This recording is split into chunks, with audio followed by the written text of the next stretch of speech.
So who would have guessed that Minn Kota, with the Minn Kota Edge, made almost the perfect independent livescope mount? So I had made numerous mounts over the years. My last one was a sliding one, nothing wrong with it, but I was looking at something else. And I happened to start thinking about motor mounts, and I found this one, the Minn Kota Edge, and it comes with an insert sleeve that's 1 1/8 inches thick for a standard bow mount. It would be for bow mount, but a hand-controlled shaft. The normal size is like 2 1/4, something like that, because it's one of the shafts in the shafts. But because of that insert, it makes it perfect for the livescope. And yeah, kudos to you, Minn Kota. Who would have known? So the first thing you're going to need is a shaft. Make sure it's a 1 1/8 inch shaft. That's the only thing that's going to fit that sleeve. Now the article says for 1 inch shafts. I didn't think they made 1 inch shafts, so I'm thinking they just left out the 1/8. So it is for a 1 1/8 inch shaft if you decide to purchase that. So for the shaft length, my shaft length from the water down is 32 inches. And then my total going through the unit and a little bit for the handle up here was 45 inches. Your boat may differ, but if it's a bass boat, it's pretty much going to be 45 inches. But measure it yourself and double check. If you're going to make your own handle, okay, order a 60-inch shaft. I ordered a 51-inch shaft or a 52-inch shaft. Order yourself a 60-inch shaft so you have material to make your handle. I'm going to utilize my old handle, so I went and broke it off again. This is like the 3rd time this has been used, but it's a great little handle because I have the rounded end, and I am going to put a little red on this end this time though. Anyway, so hey, let's get to cutting this shaft. It's pretty easy. You can do this with a hand drill. Just get yourself a 1 1/8 inch hole saw bit and use the drill in the center. Make yourself a pilot hole and drill as straight as you can, and you'll see the outcome here in a second. I'm going to use a drill press. So for my drill press, I have a wooden block backer. So this just rests right against the backer, and when that drill comes down, it's dead center. So let's make this cut. So as you can see, I have my block backer, and I got some material down here, so when I come through, I don't drill through my base plate. Don't do that. And we're going to put it up here, and we are going to put it about in the dead center, and then we're going to clamp this down just because it's going to bounce around. Okay, so we got it all clamped down.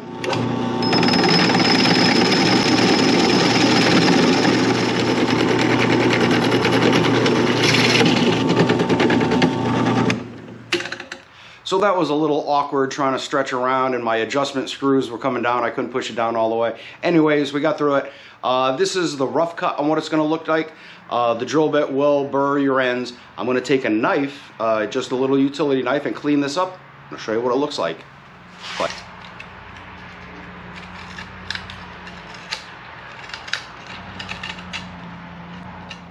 So when you're done cleaning it up, it should look like a nice little saddle. So when you take your piece, it sits really nice in there, and there should be no big gaps. If there is, no big deal.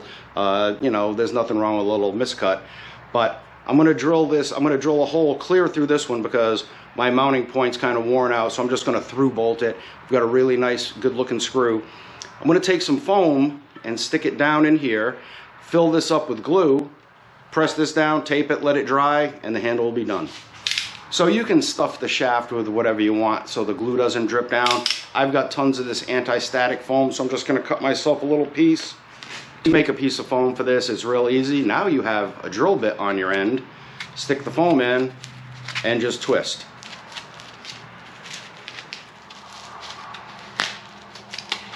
Okay, now you can just push that down to the depth you need. Fill it about 3/4 of the way up with glue.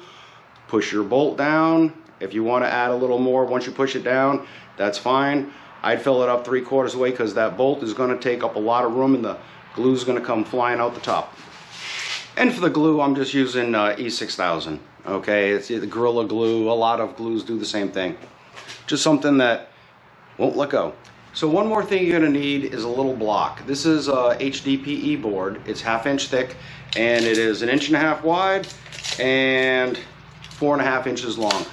That's all you need, and this is just to be glued down in the front, so when your transducer comes up, it's going to hit this instead of going down into the rail system, and your transducer will be really hitting on top, and it's fine for a couple of times, but after that it's going to put a lot of pressure on that screw on the transducer and possibly damage something. So you really need this a little block. It doesn't have to be HDPE, it can be pressure treated lumber, any other kind of plastic, you know, anything that you can use as a spacer. And it has to be, you know, at least 4 inches long. So HDPE does not glue too well, but if you rough up the backside and drill a couple of holes, it gives something for the glue to grip. So this will hold really well. If it was just a loose attachment, you could actually use just silicone sealant or silicone adhesive. I'm going to use the E6000, and I'm just going to put a couple of drops here and there, put it on there, done. Once it's dried, it will never move again. And again, it's just for the bottom of that transducer to hit this so it doesn't get damaged. And that's it. That's all you have to buy. Other than that, it's all factory parts. You need to buy a shaft, you need to buy the mount, you need to buy the height adjustment clip, and this. That's it. So for the cord, actually that's not it. There's a little more. So another thing, which is an option, you don't have to do it, but since mine and your cord would be located in this area too, we're going to be mounting it in the front of the shaft. We're going to put the cable in 3/8 inch tubing. The cable's a 1/4 inch, so I got 3/8, and it'll slide in there real nice.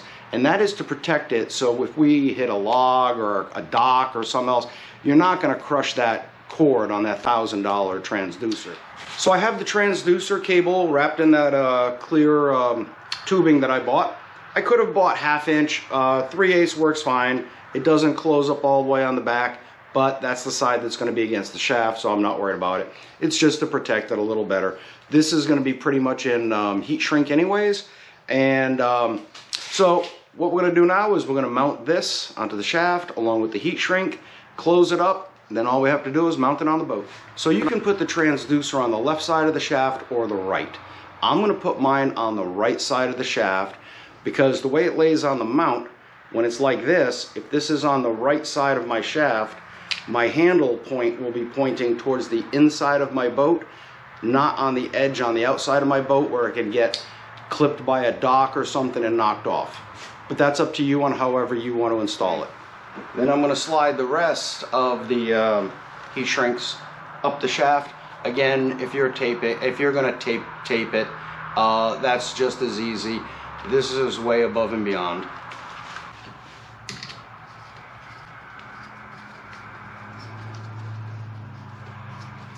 Don't forget to use your little piece of rubber that comes with your mount so it doesn't slide around. It gets a really good grip.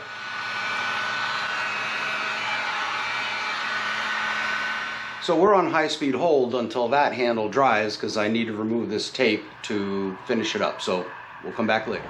So I have it all mounted on the boat. We have one last little thing to do, and I'm going to use a little bit of Gorilla Glue, and that is glue that block I talked to you a little while ago about down. So I didn't want to do this in the garage. I wanted to do it after it was installed. That way it can sit there and I don't have to move it and it will dry good. Some little notes on what to do and what not to do. So on this trolling motor you have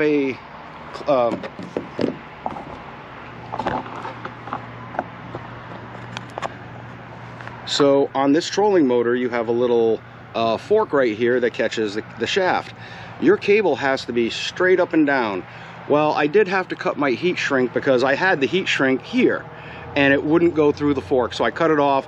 I just put some Gorilla tape over here, good to go. Another thing, normally when I make my handle, I use epoxy.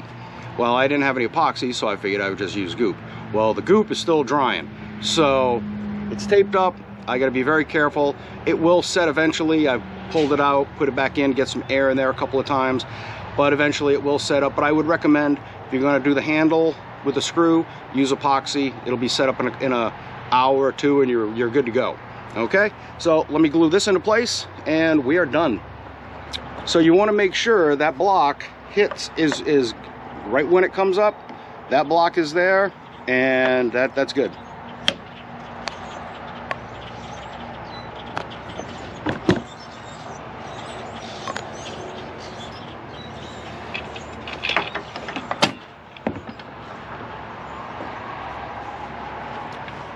So when this is coming down,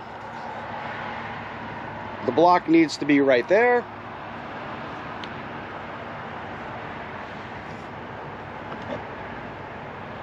Right there is where it's hitting the block, so that's perfect. So it's right next to that little hole. As I said, I drilled some holes in the back so the glue can go in and kind of have something to grab. And what's nice is this little nozzle goes right in there, so you don't have to fill them up, but I just want to get some glue in there, and I drilled them all at different angles. Okay, so that's it. Don't need to overdo it. Let's put the cap back on.